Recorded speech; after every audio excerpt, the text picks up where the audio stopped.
Bine ați venit în Vegas! Nu este cum să fac banii adevărați. Deci acum vreau să-ți explic niște chestii. Să o luăm 100, o băgăm înăuntru. Banii ăștia nu există, ei pierdut deja. Dacă încerci să vii în Vegas să faci bani ca să trăiești, Vedeți că Andreea a câștigat. Doamne, măi, cadouri! Nu să cred! Burj Khalifa, artificii acolo, dar nu poți să o pup, dar nu că te arestează. Dai mă, de aici. Industrie, ai rupt și ai distrus tradițiile românești de agricultură. Suntem habotnici, mai suntem încă în 1940, pe vremea lui Gheorghiu Dej. Eu am venit ca emigrat, a fost vai de mama mea. O regulă foarte importantă când joci, dacă fac în jur de $3.000 pe zi cash, este mafia care adică îi știu. Puteți să ne spuneți 3 lucruri importante, esențiale pentru a avea succes în America? Nu mai intră de 20.000, 30.000, 40.000, 50.000. Trebuie să fie o responsabilitate și o disciplină a celor care fac furturi, care te face la gramaș, care te face la sănătate, te îmbolnăvești. Continuăm partea a doua a vlogului de astăzi. Suntem chiar în fața celebrului hotel Bellagio. Momente de vis în această zonă pe care ni le vom aminti, cred că de fiecare dată. Iar toate aceste lucruri au fost posibile mulțumită prietenului nostru pe care l-ați văzut în vlog. Cred că o să-l vedeți și în vlogul de astăzi. Așa că vă spun bine ați venit în Las Vegas, dar prieteni, într-o nouă aventură. Rămâneți până la final pentru că va fi la fel de interesant ca de fiecare dată. Nu uitați să vă abonați la acest canal de YouTube, adică apăsați butonul subscribe, lăsați-vă părerile în comentarii. Haideți să înceapă noua aventură. Da, mergem la MGM Grand. Vis-a-vis aici a fost, unde vezi muntele ăla de pământ, Da, da. a fost Tropicana, one of the original casinos in Las Vegas. Vis-a-vis de Tropicana, mergând pe Las Vegas Boulevard, Luxor o să fie dat jos și el și Mandalay-ul, care este acolo unde vezi billboard-ul, la etajul 17 sau 20, a fost ăla care a tras la concert și a omorât toți oamenii ăia acum câțiva ani în urmă. A fost așa o tragedie pentru Vegas și pentru turism și pentru oameni în general. Concert foarte frumos. Au murit foarte multe persoane. Foarte multe persoane au murit, au fost răniți rău, mental au fost distruși, că vin în concediu și îți moare nevasta, prietena, copilul, îți dai seama ce nenorocire. A fost așa o tragedie extraordinară.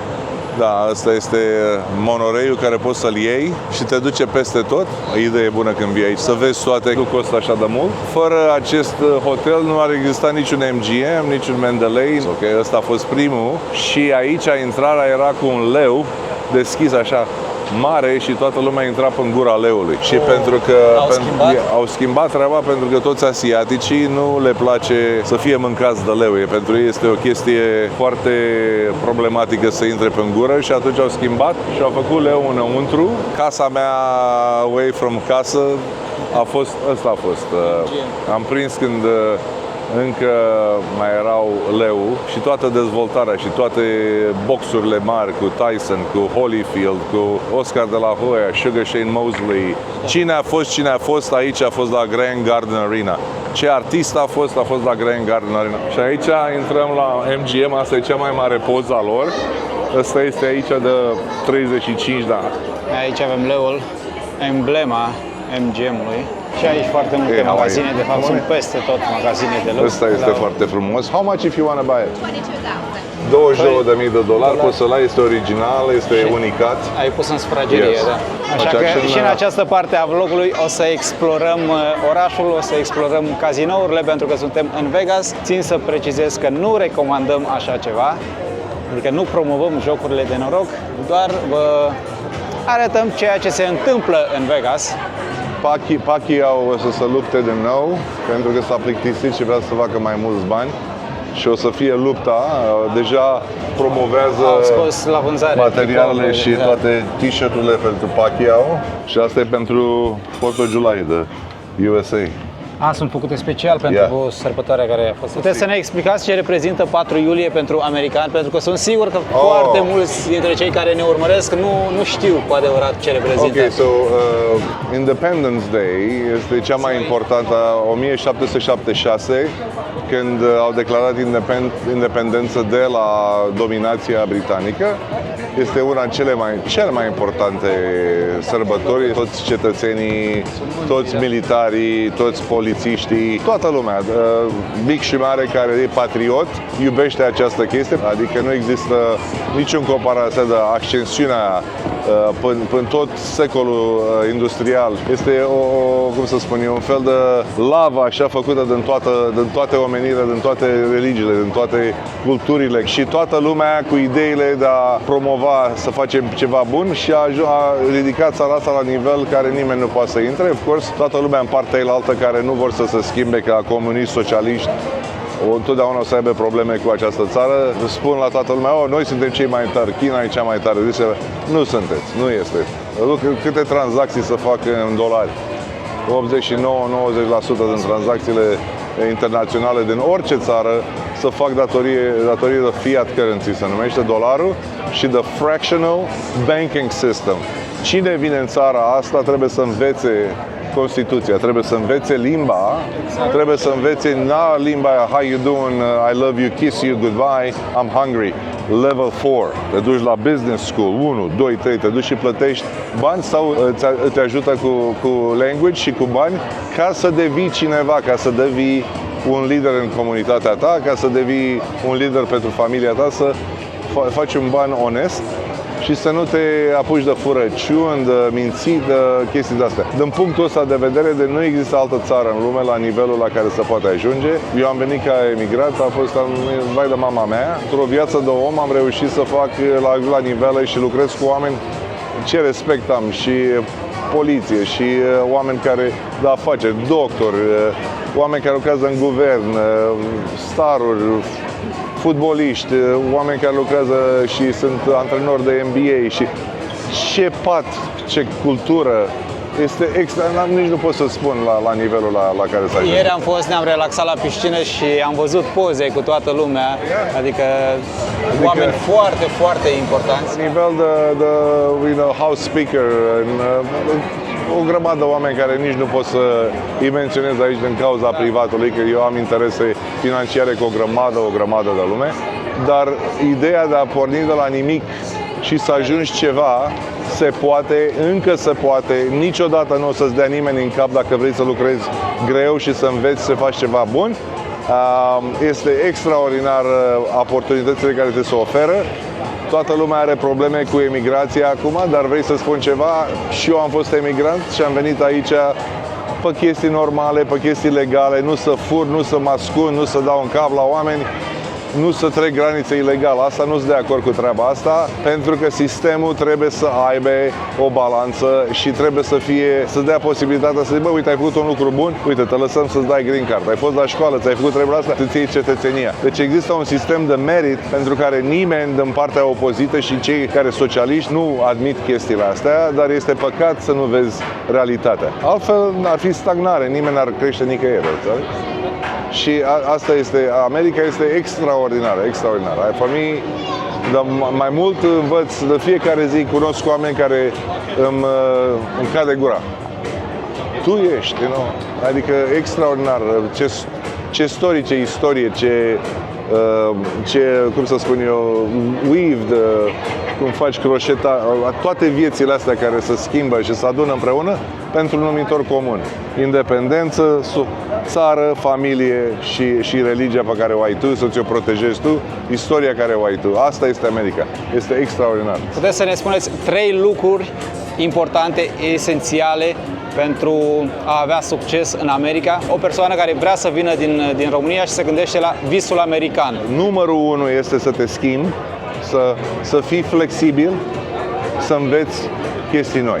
Deci să fii deschis la un nou sistem, la un nou gândire psihologică, nu neapărat limba engleză. Să gândești ca un american este complet diferit decât a vorbi engleza. The Queen's language, the British English. English you can speak, but when you come here, you gotta learn the American way. Am înțeles. Chestia asta americană trebuie să o înveți, deci trebuie să fii deschis la treaba asta, trebuie să ai o grămadă de energie și să fii foarte, foarte, cum să spune, pacient Răbdător, să ai răbdare. Trebuie să ai răbdare. Nu trebuie să cazi, să tai colțuri, să încerci să ajungi de la A la Z în 5 minute, pentru că nu este cum să fac banii adevărați. Toată lumea care a ajuns succesful aici i-a intrat, cum să spun eu, din vână în vână, a stat ore, 16 ore pe zi, 14 ore pe zi, niciun zi off, lucrat și sâmbătă și duminica și eu la un moment dat am avut 3-4 joburi pentru o perioadă de ani până am adormit la volan. Și atunci mi-a venit soția și mi-a spus: asta e, bani nebani, o să ne descurcăm cu slujbă, iar pe alte două trebuie să-l dai ca să poți să odihnești. Când ești tânăr, poți să faci niște sacrificii. Aici în America se spune dacă arzi lumânarea la amândouă capete. După ce ajungi la 35 de ani, 37, nu mai merge treaba. Dacă nu te culci și lucrezi 14 ore sau 2 joburi, 16 ore pe zi, după câțiva ani ești vai de mama ta. Adică nu o să poți să mai faci niciun sistem. Deci prima este paciență, a doua este să nu tai colțuri. Să nu iei pe scurtătură. Okay. Și nu poți să fake, adică nu poți să minți că știi niște lucruri, că poți să faci un serviciu pentru populație sau poți să faci un produs.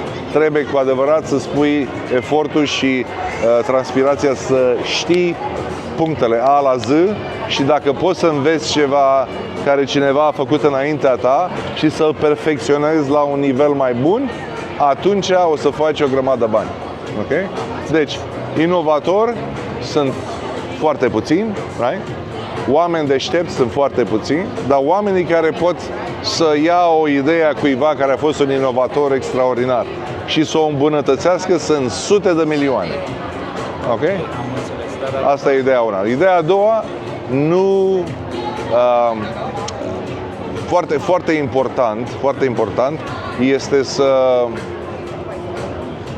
Americanii spun aici, don't fake it till you make it.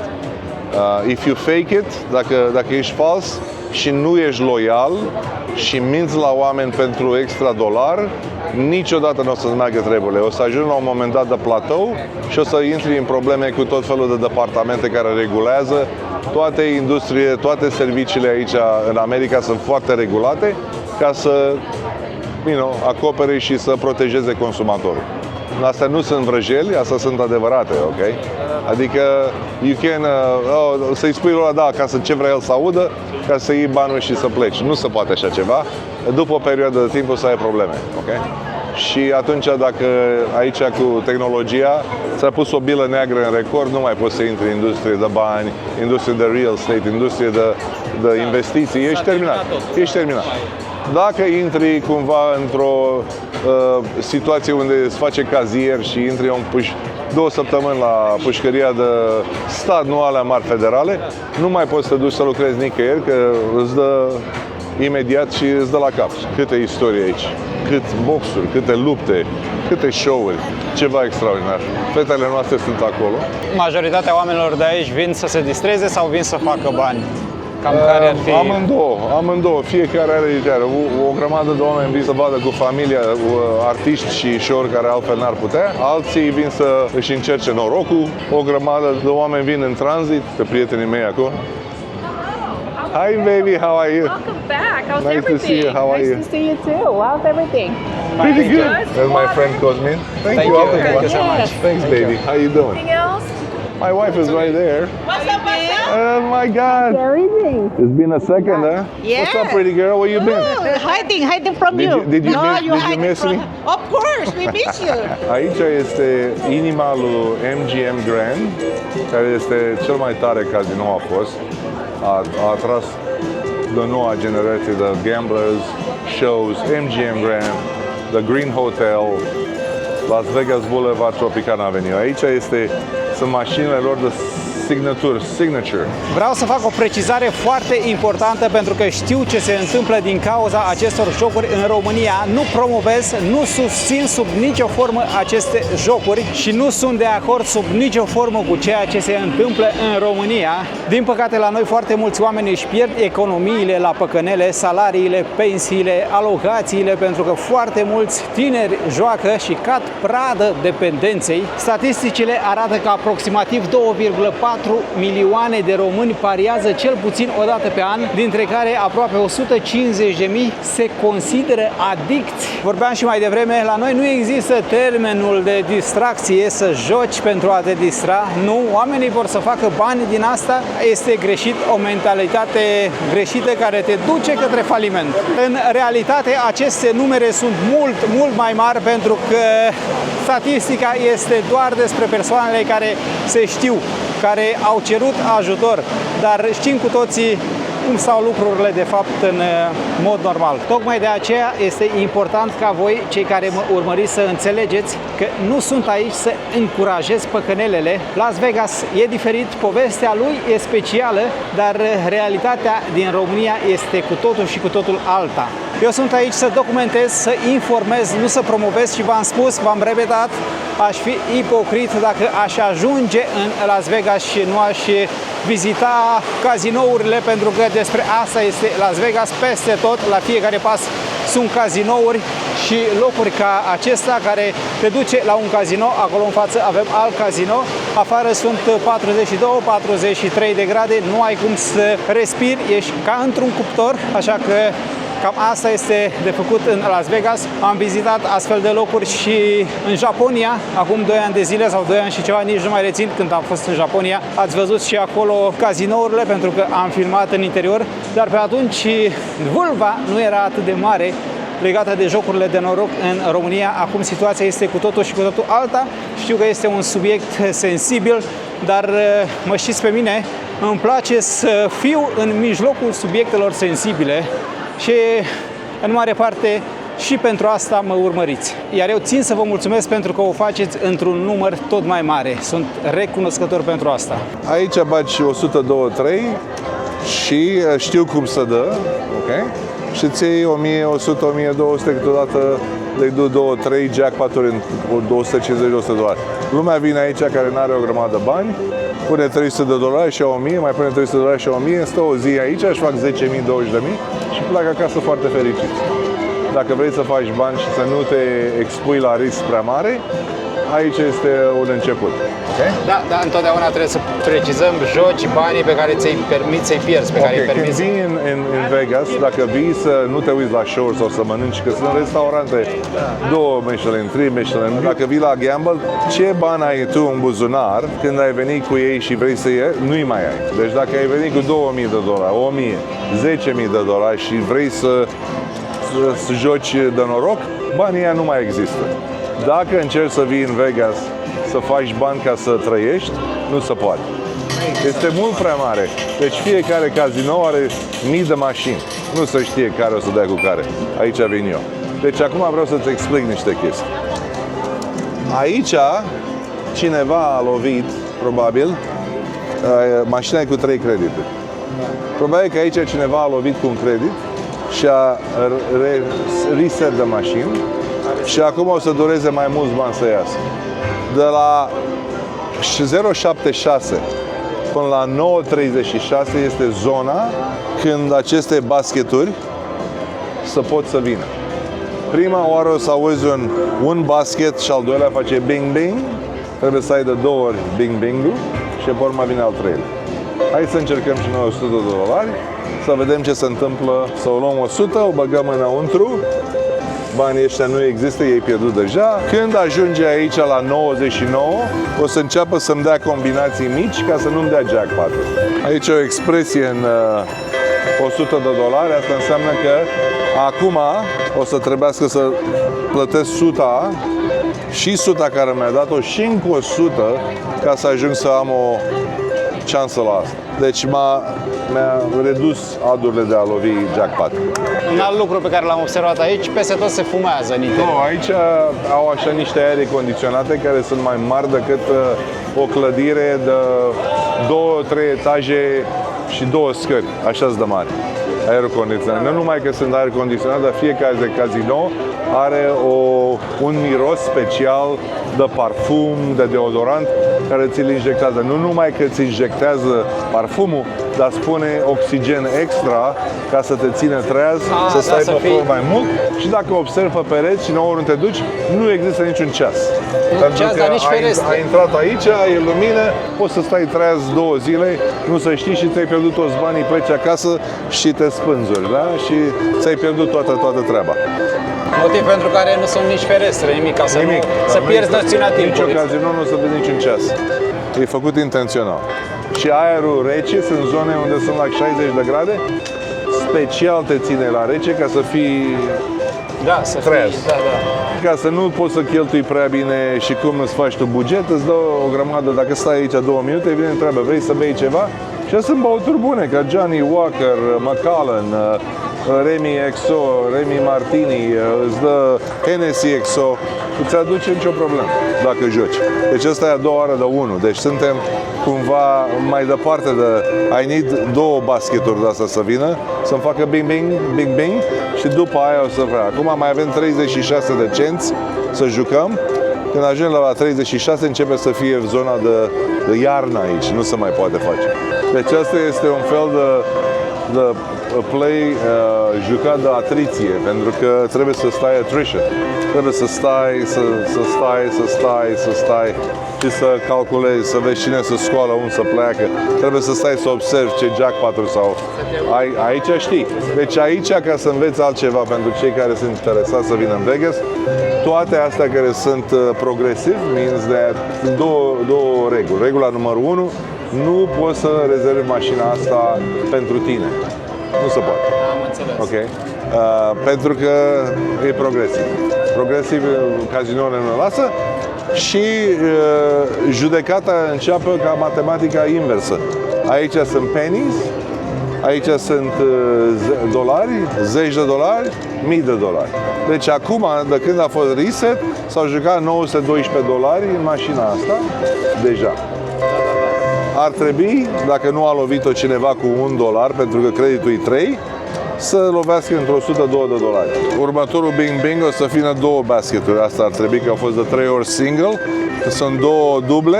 Vezi cum încearcă să bage încă 100 ca să te împingă înapoi să nu poți să iei jackpot. Asta e toată șmecheria electronică. Și întotdeauna trebuie să știi când să stai pierderile. Trebuie să știi, asta e nivelul, m-am oprit, am plecat, am încercat, n-am luat nimic, am plecat. Nu stai acolo să te ambiționezi și să te alegi după banii tăi încă mai mult. Cu o grămadă lume vine și joacă cu $1000 în asta și jackpot-ul e $1000. Nu înțeleg de ce oamenii sunt așa de idioți, dar beau, nu mai știu ce fac. Și pe urmă stau aici, am băgat 1000, trebuie să stau aici până mă iau și mai bagă încă 1000. Pentru că bănuiesc că nu vor să înțeleagă că banii pe care i-ai introdus i-ai pierdut. I-ai pierdut deja. Da, Deci ei vor să zică recuperezi banii, recuperezi și sunt banii. câțiva care stau într-o mașină aia 8 ore, 10 ore, lovești odată, își bagă banii înapoi, iar bagă înapoi. Aia nu e cum faci bani în Vegas. Trebuie să fii ca un fluturaș. Trebuie să fii ca un fluturaș, să te uiți, să înțelegi ce s-a jucat, cine a jucat cu cât și să iei. Uite, ăsta a lovit și el acolo, winner. Deci la 1,682, asta de aici a lovit Când se aprind beculețele aici, înseamnă că au lovit jackpot. Că nu zice nimic. Deci ăla a jucat acolo $682. Anyone. Cam care este procentul între câștig și pierdere? Cam câți bani trebuie să bagi într-o mașină ca să... El e aproape seriat. Dacă am lovit-o și a căzut până jos. Am auzit. Deci, dacă câștig și pierde procent. Există o statistică exactă sau e pur și simplu noroc? Există niște reguli. Pentru că mă gândesc că mașinile sunt programate să mănânce Da, bani. există un procent. Ei au dreptul în Nevada Comisie de Jocuri de Noroc. Ei au dreptul să modifice procentajul de dat înapoi câștig de la 8 la 11. Deci e o diferență extraordinară dacă lași, ai o promoție 4th of July, vine toată lumea câștigă, toată lumea pleacă acasă, spune la prieteni, vine lumea, că este free advertising, right? Da, reclamă gratuită. Așa se întâmplă anul nou, pentru că înainte de anul nou, taxele ianuarie 1st încep din nou. Deci înainte de încheie anul anul nou, financiar, decembrie 28, 29, 30, plătesc o grămadă de jackpot-uri să nu mai aibă taxe, probleme pentru ianuarie 1st. Procentajul este, regula este cu cât mai mare este de dominația pe care o joci la mașini, cu atât mai multe șanse ai tu ca client să câștigi un jackpot, să mergi acasă cu niște bani în buzunar. Cu cât e mai joasă denominația, o grămadă lume vine și joacă un single credit, joacă un penny, joacă 5 cenți, joacă 10 cenți, joacă $1. Dacă joci $5, ai mai multe șanse și cazinoul și mai mare risc dacă joci 5, 10, 15, 25, 30, 50, $100. Nu toată lumea poate, dar acum mașinile noi care le vezi în spate aici, poți să joci 10 cenți de 50 de ori, de 60 de ori, de 100 de ori, fără să-ți dai seama, joci $45 o mână de 10 cenți, dar riscul este mult mai mare al tău. Exact. De mai mare de denominația, astea sunt cele mai tari mașini. Dacă vii în Vegas să te încerci să stai cu mașini tradiționale așa, nu de astea electronice ca alea acolo. Astea s-au invadat peste tot și e foarte greu să faci bani. S-a luat și aia, 2000. O regulă foarte importantă când joci, dacă ți-ai băgat banii să vii la Vegas, ai pierdut tot. Când ai intrat pe cazinoul intrării, acolo, ai pierdut toți banii care ai în buzunar dacă vrei să-i faci gamble. Nu poți să te faci bani, să te duci, acum acolo vin în Vegas weekendul și îmi plătesc bilurile marți-miercuri. Dar cea mai bună importantă regulă când gamble, dacă mașina spune că ai 3 credituri să joci de $1 aici, trebuie să joci 3 credituri de $1. Dacă joci $1, nu ți iei nimic decât porcării, cele mari nu ți se dau. O grămadă lume vine și zice, am $100, în loc să joc $3 pe mână, o să mă joc $1 și mă ține de 100 de... Să joc mai mult, să... $5, $3 și pe mână le Poate pierd. gândesc că dacă joc mai mult, am mai multe șanse de câștig, că sunt mai multe mâini. În realitate nu este așa. Nu este. Dacă nu joci de maximum bet, deci dacă nu vrei să joci, mai bine nu joci deloc, că îți bagi joc de bani. Dar când îți dă 100 șansele la de a asta, câștiga îți dă 10% jackpot-ul din jackpot, 100, trebuie să cheltuiești 100 și să mai bagi 100 ca să poți să intri în șansele de a lovi. E periculoasă treaba, adică oh my god, mi-a dat 100, nu. S-a luat 100. Vedeți că Andreea a câștigat. Doamne, domnule! Nu pot să cred! 70, Nu pot să cred! 1000. Bravo! Nu știi ce ai făcut, dar ai câștigat, nu? I'm the lucky winner! Noroc începătorului!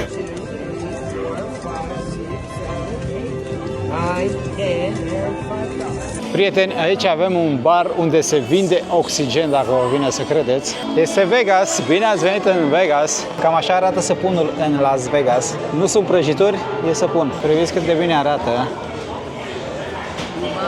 Tu ce ți-ai luat aici? Miroase a scoțișoară. Și că a venit Crăciun. Da, muzică, să mergem puțin la piscină. They're my guests, what do you need? Cel mai frumos pool din Vegas, al lui MGM Grand. Este muzică, dans, mâncare, băutură, au jocuri de ape și o să vizităm un pic și DJ, ăsta e live DJ. Aici este Lazy River, toată lumea poate să-și ia băuturi, să stea pe tubulețe și să joace și merge jur împrejur și ai relax, vine lumea și îți dă, vrei o băutură, ți-o dă la mal, te duci și te joci și îți vezi de treaba ta. Las Vegas! Las Vegas, baby! Îți iei rezervare, îți dă căbănuță, îți pui lucrurile înapoi, toată lumea are fan. Așa că nu totul este doar despre jocuri de noroc No, aici în oraș. este resort. Astea sunt construite de MGM, poți să-ți cumperi unul. Când am început să le vinde, ne-a ajutat, a dat tur. Era 1.200.000 Acum sunt peste 3 milioane fiecare. Și oamenii care au cumpărat aceste proprietăți pleacă, își văd de treaba lor, trăiesc în alte părți și de la Airbnb tu vii la Vegas la MGM și stai aici la Airbnb.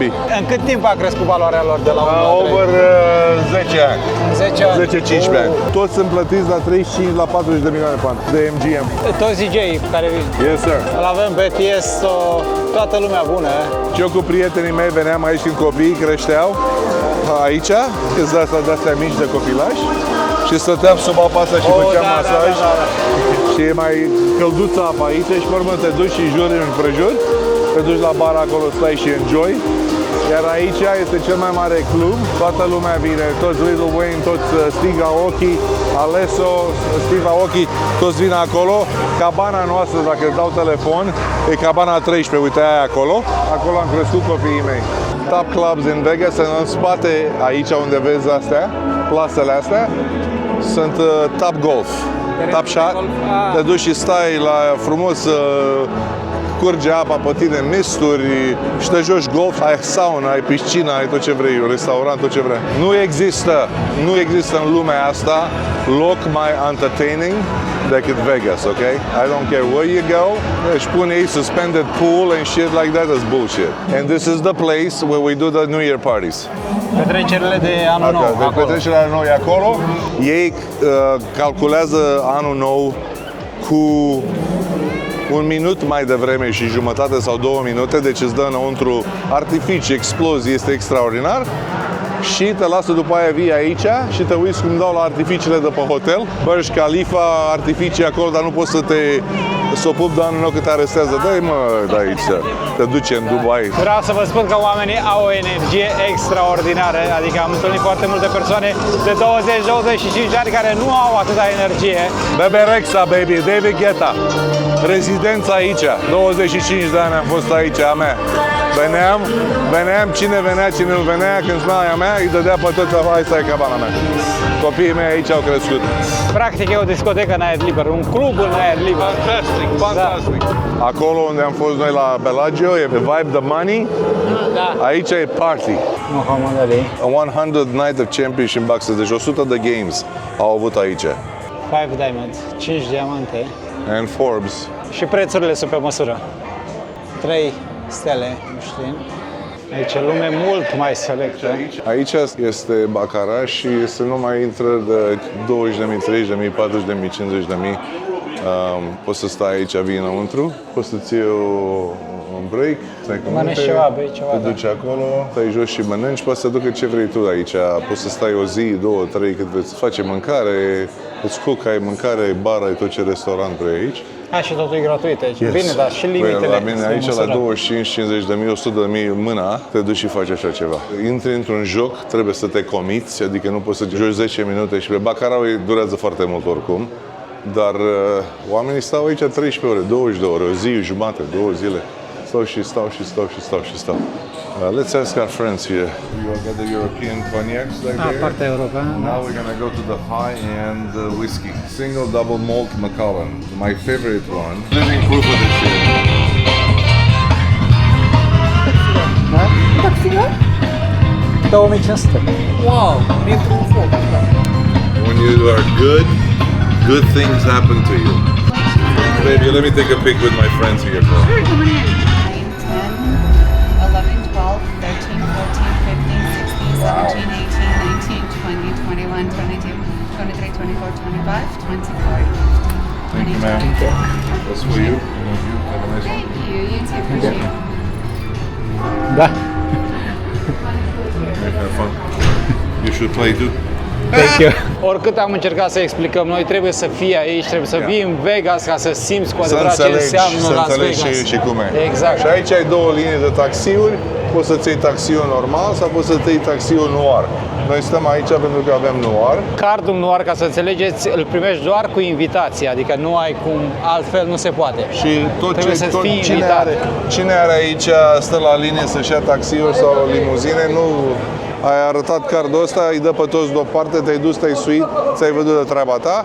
Este un fel de a-ți mulțumi pentru că vii și joci aici la un nivel mai ridicat decât normal. dar it's ok. Oamenii care lucrează aici, Where you headed, sir? Bellagio, care lucrează aici, fac în jur de $3,000 pe zi cash. They are right here. Cash. Este mafia care că îi știu. That's fine. He'll wait. He'll Și wait for vezi, a spus, ți-a explicat de ce wait, pentru că Da. noi suntem asta. Și fac 3.000 și trebuie să fie recomandat foarte de sus, deci 3.000 pe zi. Vinerea, sâmbătă, duminica, 3.000 pe zi, cash, din tipurile care le ia. Doar din tips, din bacșiș. Când ai probleme, vine poliția. Sunt foarte profesioniști, te ajută dacă ai probleme, dacă nu ai probleme, încerci să faci probleme la alții. Nu e recomandat să te prostești cu poliția Metropolitan Police from Las Vegas. Ăștia n-au Nu are rost să aventurezi și trebuie să respecti de fiecare sunt dată foarte, legea. foarte stricți și foarte profesionali, lucrează foarte greu, trebuie să aibă sute de mii de oameni care sunt responsabili. 112 trebuie să răspunzi imediat, să fii profesionist, adică ei au o slujbă foarte stresantă aici și trebuie să fii cu Stresantă, riscantă, nu știi cine are pistol, cine are droguri, cine are seringi, nu știi cu cine ai de-a face, oamenii aici vin să îmbată și sunt oameni cu bani, sunt chestii de influență, adică sunt o grămadă de chestii care ei trebuie să jongleze sute de să le mingi, aibă în vedere toate în înainte vedere și apropiatul lor și approach-ul lor trebuie să fie foarte profesional, foarte autoritar și profesional, dar nu abuziv. Sau o grămadă, uite și pe idiotul ăsta cu Tesla, încearcă să intre, să cadă în, dar de ce să mai semnalizăm? Că noi nu avem nevoie să semnalizăm. În America, dacă ai Tesla, nu ai voie să semnalizezi stânga-dreapta când te duci. Uite și încă unul cu Tesla, tot ăsta electrice. De ce să mai semnalizăm când putem să creăm un accident? Ceva s-a întâmplat în blocul ăsta, uite, vezi poliția aici. Ia uite-le aici, ok? Vin imediat și răspunsul lor la o chestie de asta, când sute de mii de oameni în weekenduri, ai dat telefonul imediat, cât 3 minute ai albinele vin și au grijă de ce nevoie ai, adică trebuie să ai un extraordinar respect pentru law enforcement pentru aici, oamenii legii, exact. pe oamenii legii, pentru că nu doar aici, peste e tot. muncă foarte grea, foarte delicată. Știu că o grămadă lume spune că așa și pe dincolo, nu e adevărat.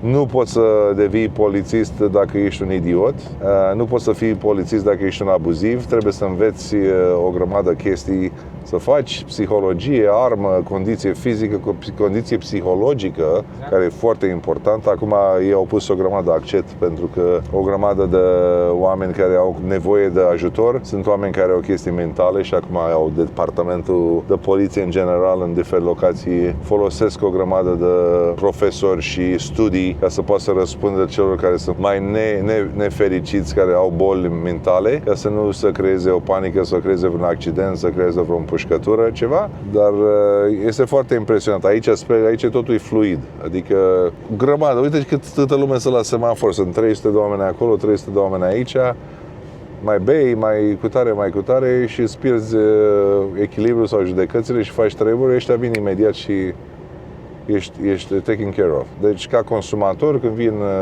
în Las Vegas, ești foarte bine protejat, poți să te plimbi, poți să faci ce vrei, până începi să-ți intre în cap că poți să fii abuziv sau să faci chestii la oameni. Așa ceva nu se întâmplă aici, decât dacă cineva dă în greșeală să mai întâmpla ceva. Dar noi venim aici de recreație pentru sărbătorile mari. Vedem show-uri, mâncăm la Michelin Star, foarte frumos. Nu neapărat numai să spargi banii, să faci gambling și să, cum ziceți voi, păcănele. Sunt o grămadă de chestii care se pot face cu familia. Te duci, vezi de Hoover's Dam, unde este barajul electric. Toate starurile, toate comedianii, toate benzile de rock and roll, astea poți să le vezi la prețuri foarte bune și când stai la un hotel, câteodată îți mai aruncă câte un tichet aici, acolo, cât o masă de 3, de 4 oameni cu câți ai pe free, este foarte frumos. Adică ei au învățat că îți dă niște oferte libere, ca tu să vii înapoi și la anul peste ăla și să creează un fel de rutină. Și o grămadă de lume să simte cum mă simt și eu, mă simt acasă, este relaxant.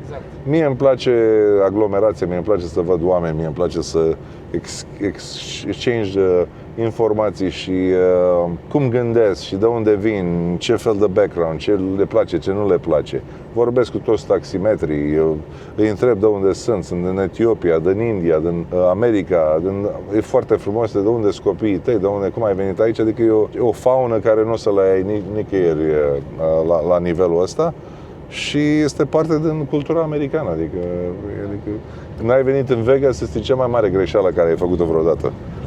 Adică pentru mine, când am venit, vorba aia, aveai bani să mănânci un biscuit și tot mi-a plăcut. Deci poți să vii la tot felul de nivele și să enjoy. Păi, da. The fountains, toate astea sunt foarte frumoase. Adică găsești hoteluri de 4 stele la $60 pe noapte, ceea ce nu am găsit în LA, în Exact. San Diego, nicăieri. Prețuri extraordinare, condiții. Hotelul de 4 stele e de 4 stele aici, nu ca în Da, alte aici locuri nu unde... e că spune că trebuie să vezi că sunt 3-4 și vin gândaci și te mănâncă de viu. Sau sunt șobolan de size-ul la cât e o pisică, înțelegi? Aici așa este, pentru că sunt foarte bine controlați și regulați de statul Nevada. Da, și bănuiesc că și ei sunt conștienți că tu da. oricum cheltui banii pe în alte locuri. Regula este că dacă ai 10, trebuie să-i dai 15 sau 20, îi dăm banul omului. Mulțumesc frumos, thank you very much. Have a nice weekend, thank you. A devenit locul meu preferat, cu toate că momentan nu ne permitem să ne cazăm aici. Trebuie să recunosc ce e corect, e mult peste bugetul nostru. Bine ați revenit în Bellagio, dragi prieteni. Ceea ce au văzut în Hangover pun în practică aici. Oamenii se distrează, asta e important. Pentru asta vii în Vegas, să te distrezi. Să te distrezi, absolut. Exact. Absolut. Nu vii să faci bani. Nu să faci bani sau Da. să condiționezi, să critici pe aia, toată lumea aici este vreau să fac asta, vreau să fac asta, hai să mergem, hai să mâncăm, hai să ne distrăm. Nimeni nu are nicio fel de restricție atâta timp când nu apelezi și influențezi pe alții. Treaba ta e treaba ta, toată lumea te servește, toată lumea e drăguță, te lasă să filmezi. Da, e deci peste e o tot. problemă în România, că eu nu înțeleg treaba asta. Aici peste tot, am intrat și în locurile cele mai selecte, adică top, și nimeni nimic, adică... Am fost în restricții unde oamenii joacă $50.000 mâna și te-a lăsat să filmezi, ți-au dat băuturi, am băut, au fost $450 lovitura de măcală 24-25 de ani și n-a zis nimeni nimic. Da. Dar am intrat în magazine unde scria peste tot, în primul bloc ați văzut, unde nu aveai voie să filmezi, nu ai voie să filmezi și noi am filmat peste tot. Drăguță. Nimeni nu a zis absolut nimic. Exact. Da. E foarte. Dar pentru asta trebuie să vii în Vegas, nu să joci în barurile de la țară, în magazinele de la țară, pentru că acolo este cu totul și cu totul altceva. De asta repet, nu încurajăm așa ceva. Și pentru cei care se duc în România, n-au ocazie să ducă la Vegas, că nu poate financiar sau sunt foarte ocupați cu slujbe și să duc la păcănele și te duci la oamenii ăștia, noi am fost și ei te tratează ca și cum ești un ordinar, că tu ai bani să vrei să joci mașină, dar ei nu te lasă înăuntru. M-am uitat la el, zic, cum nu mă lasă să văd ce ai aici? Zic, de ce le ai? Suntem habotnici, mai suntem încă în 1940, pe vremea lui Gheorghiu Dej, ok? Creezi de problemele astea de buget care le aveți și toată lumea care a furat de la PSD și whatever else, trebuie să-i lase pe ăștia deștepți care au făcut efort să încerce să sacrifica viața lor pe școli și pe asta ca să poată să facă o soluție și să se alinieze țărilor dezvoltate care au nevoie de nou piețe, oameni să cumpere asta, dar also vor să aibă oameni care respectă aranjamentele, semnează și plătesc chestii în timp, lonurile. Toată lumea aici în România, o jumătate spune, oh my god, iau bani de la Europa și acum o să fim opriți de Europa și o să ne țină ca subjugați. Nu e adevărat, este chestia de dezvoltare. Dacă nu ai în buzunar, te duci și îți iei un loan. Aici în America îți dă loan și te ajută să poți să acaparezi niște posibilități să poți să faci bani mai mulți. Nimic nu e greșit cu asta. Exact. Și pe cei care nu fac nimic și vor să stea ca pe vremea lui Ceaușescu să trăiască, dăm un salariu, eu nu știu de ce să aici, dar eu vreau să mă duc în weekenduri la munte și nu mă interesează ce fac sau ce vând. Viața s-a terminat, nu mai e așa. Trebuie să te duci la școală, trebuie să înțelegi, trebuie să ajuți pe cine poți să iei o carte, să iei un computer și să te să încerci să te dezvolți, că nu o să poți să reziști. Asta nu pentru că România, care aderă la Europa, vrea să facă treaba asta, să te simți tu prost. Este pentru că carențele de educație care au fost 47 de ani de comunist, acum au ajuns la suprafață și ca uleiul nu le mai poți ascunde, sunt în fața ta aici și deranjează pe oamenii. Dar asta nu e din cauza celor care au fost eticheți la diaspora, care au fugit să-și facă familii și să alerge din comunism să poată să supraviețuiască. A fost pentru că abonicul comunist care a fost făcut pe predicații care nu au fost verificate și a decăzut. Industrie ai rupt și ai distrus tradițiile românești de agricultură și ai pus toți copiii să nu mai facă agricultură, ai dus în orașe să facă industrie și n-ai avut prima materie și ce ai produs erau 30 de ani already old, nimeni nu ți-a avut pe aia și ai distrus tot sistemul și când ai realizat că nimeni nu are tradiție să știe cum să cultive agricultura, cum să facă mâncare, cum să crească porci, găini, one of a sudden ai fost în probleme. Da, de-aia trebuie să iei bani ca să poți să reantrenezi, să poți să-ți dai oamenii să le dai viziune, ăștia tineri să poată să ducă la școală, să învețe niște chestii, să intrăm și noi ca români în linia economică a Europei și a întregii lume, pământului. Asta este treaba.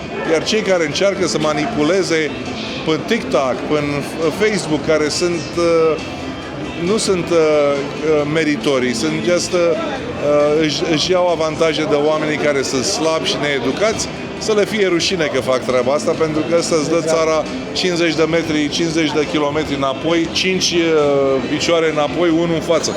Nu mai există așa ceva. Dacă nu te dedichezi și dacă nu ești genuine să faci schimbările care trebuie în timp, nimeni nu o să-ți dea respect, nimeni nu o să-ți dea ajutor.